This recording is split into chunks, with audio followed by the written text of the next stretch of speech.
Once upon a time, a king named Preyabat Sawyer ruled a kingdom called Corzon. He had two wives. His first wife, Vongtea, had two sons, Vorvong and Servong. His second wife, Montea, had only one son called Vei Vorongsa.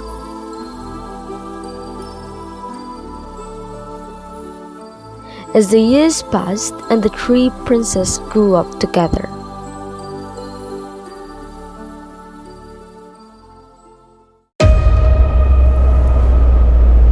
Princess Montea became more and more jealous of Princess Vongtea and plotted to win the throne for her own son. One day, she hit upon a plan. Morbong and Servong, will you take a walk with me to the royal garden? Yes, mother. While they're walking in a peaceful garden, the scheming second wife had grabbed them, and while screaming loudly for help, she held both boys between her thighs.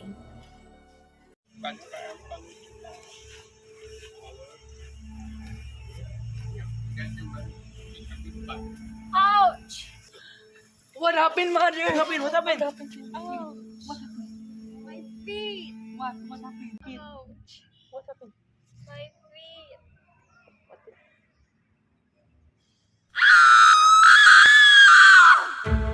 The king was so convinced by her performance and he fell into a rage and ordered the boys to be executed. The boy's mother begged that the place of execution be somewhere away from the royal palace where she would have to live. They dare to treat me so improperly! Because of the disgrace and immoral actions caused by the two Prince Borbong and Sorbong, and for the justice of Princess Montea, I order the boys to be executed. My gracious, your majesty, please, I'm begging before you, have mercy on them. Please, I beg that the place of execution be somewhere away from the palace, your majesty. It would be so cruel for the king to kill the two princes, and because of your unconditional love, your wish is granted. My son, promise me you will return in 10 years. Mother, your unconditional love will remain in my heart forever. Don't worry, mother. I will return after 10 years. And her wish was granted. The two boys took their mother's message and left the palace.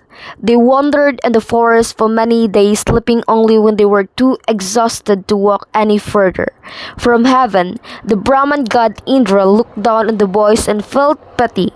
He incarnated himself into white roosters and black roosters and emerged from the forest, picking and wild grains near the boys.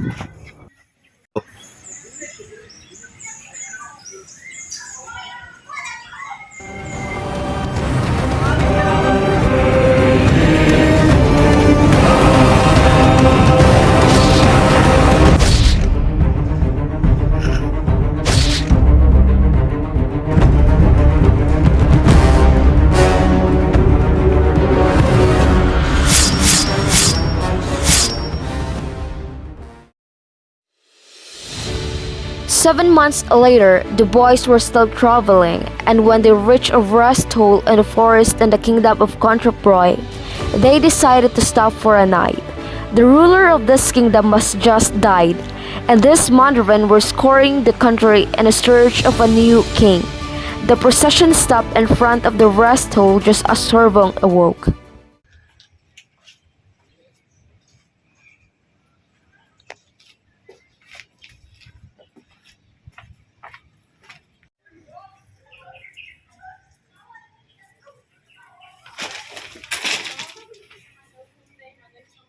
Who are you?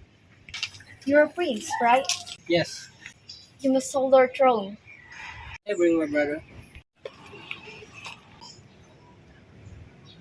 Sorry to tell you, but he can't. Servong was forced to leave Vorvong without saying any goodbye and was taken straight to the palace to marry Princess Sarbova, the daughter of the previous king. When Vorvong awoke, he cried and called out hoping his brother would answer, but there was no reply. Following the mandarin's smell, he tracked Servong to the capital, but the royal guards would not let him see his brother.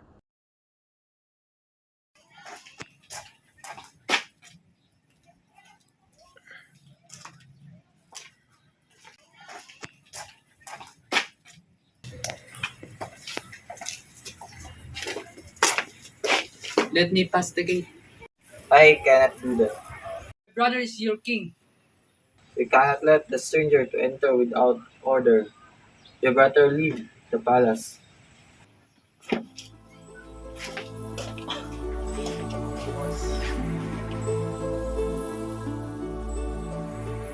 Vervong resumed his trek.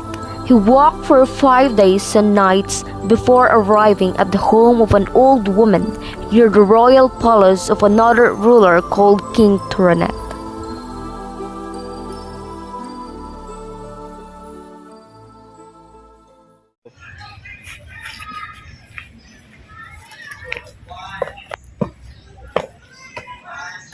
Mother, may I rest here?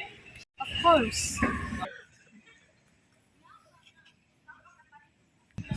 I think this guy is a thief. I am not a robber. This is my mother's heritage. I am no robber. He thrown to a jail cell. It looked as if this adventure were at an end and he prepared to wait out the rest of his life behind bars.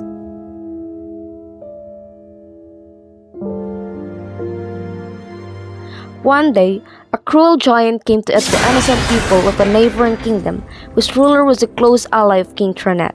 The giant chased the palace guards away and hunted the king and his relatives as prey.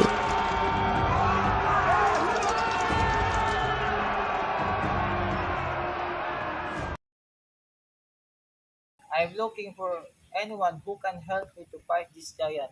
It kills people. Innocent and evils are both prey and dinner for you.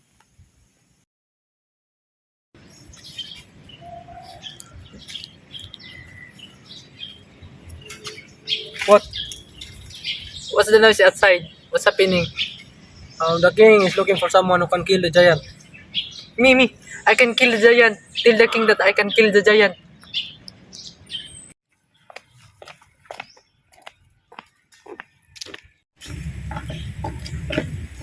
My king, this prisoner volunteered himself to kill the giant. But tell me, can you really kill the giant? I can, but I need a powerful sword. Give me your secret sword and a battle dress, and I will do what you ask. Guard, release him.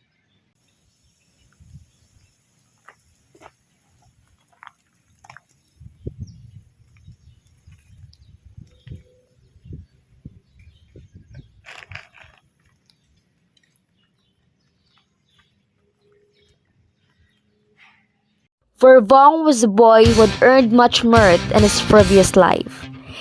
The king and his daughter Princess Kaskasi joined other soldiers. That night, Princess Kaskasi dreamed that an old woman came to her and told that the royal boy was her husband from a previous life.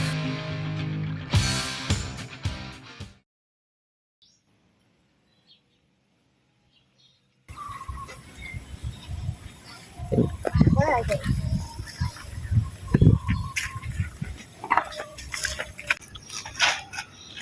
The royal boy was your husband in your previous life. What is this? I never had this feeling before.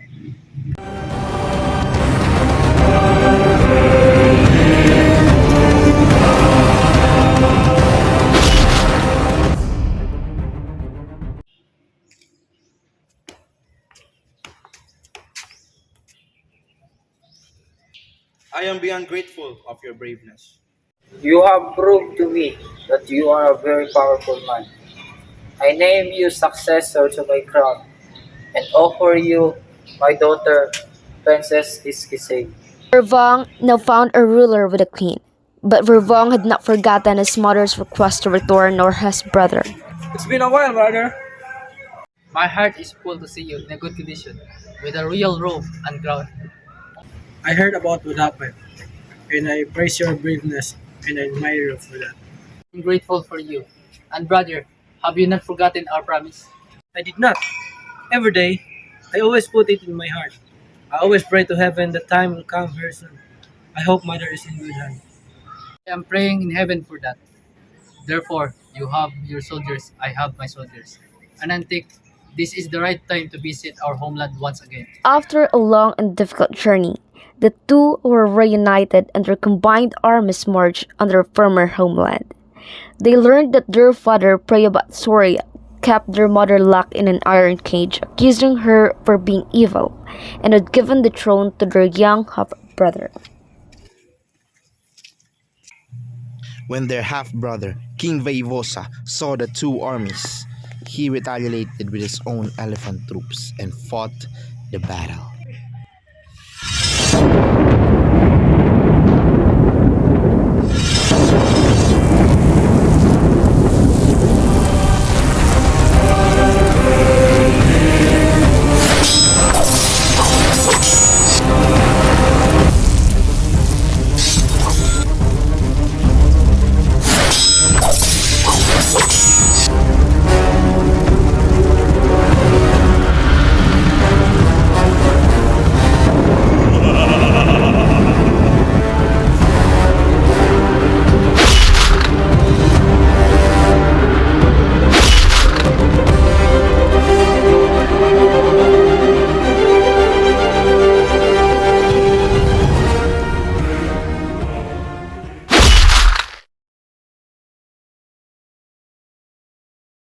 The previous king, father of King Vaivosa, surrendered as he'd seen the two invaders walking towards them. He saw the faces of the invaders, and it was his two sons, Vervong and Sorbong, and he begged for mercy. Realizing how wrong he had been, he ordered the executioners to take Princess Mantea's second wife, who had caused the boys and their mother so much suffering, and beheaded her.